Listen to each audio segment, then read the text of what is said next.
Good Monday morning. This is the Great Basin Fire Potential Briefing. No significant large fire potential across the region. There are some pockets that are drying out a little bit more. We'll have a look at that in a minute. Otherwise, we should see showers and thunderstorms expanding across a good portion of the Great Basin, especially central areas as we go through the next 48 hours. But there should be a warming and drying trend by the middle of the week before a pretty strong cold front drops down from the north towards the latter part of the week. Looking at precipitation the past 24 hours, some of this a bit overdone due to radar estimates, but you can see where, especially these darker blues here to greens, indicates where there were some locally heavier showers, isolated thunderstorms. On the right-hand side, the lightning activity map, quite a few strikes in those areas. Again, either mostly wet thunderstorms or on top of fairly moist fuels. So maybe an ignition of 1/10 of an acre to an acre or two, but nothing significant as of yet. There are some new fire starts here in and around those areas where we did have some of those lightning strikes. Areas in the yellow indicate recent fires. This one here yesterday got up to over 300 acres. So in some of the grassier areas of far northern Nevada, southern Utah, some of the grasses have dried out quite a bit. We look at precipitation on the left of the last 7 days, quite dry up there in the Snake River Plain. Dry pretty much in most areas except where you see that darker blue and green shade in some areas. Past 14 days, not much difference. The ERC still pretty moist in most areas. They are starting to dry out a little bit across the western portion of the Great Basin, also drying up and going up here. Better look at 10-hour fuels, which are probably line up more with the finest fuels in the grasses. You can see where we're most critically dry here in our southern areas. Also up in northwest Nevada and starting to poke through into parts of northwest Utah and southern Idaho. Looking at 100-hour fuels, which also a good indication in the grass to brush. And you can see here in central Idaho, this is where our focus is, a lot of these fuels have dropped down to below normal levels. Normal is the gray line. Record dry levels are the red line. And a lot of these have gradually dropped down to below normal levels to starting to approach record dry levels, believe it or not, in some of those areas. We'll keep an eye on that region, Snake River Plain of Idaho, as we go through the next couple of days. The one thing inhibiting fire at this point is live fuel moisture. You can see down here in southern Utah and southern Nevada, live fuel moisture compared to the normal in dash green, well above normal, about a month behind schedule. So until these live fuel moistures drop down to at least normal or below normal, we don't expect to see the brush become a significant part of the fire component.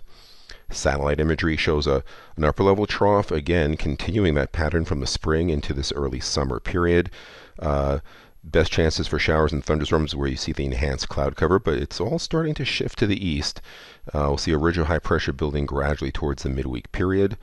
So for today, on the left-hand side, if you notice the map is a little different from what we normally show. It's a backup. Our computer-generated maps that we normally use are not available right now. We'll try to get them back online as soon as possible. But this shows the upper-level moisture through much of the central portion of the Great Basin.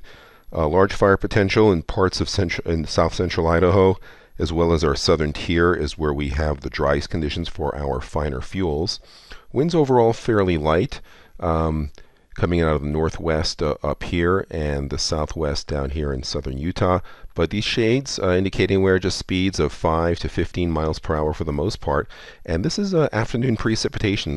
This popcorn pattern is convective, so showers and isolated thunderstorms in a pretty wide area. The driest areas, again, probably the Snake River Plain.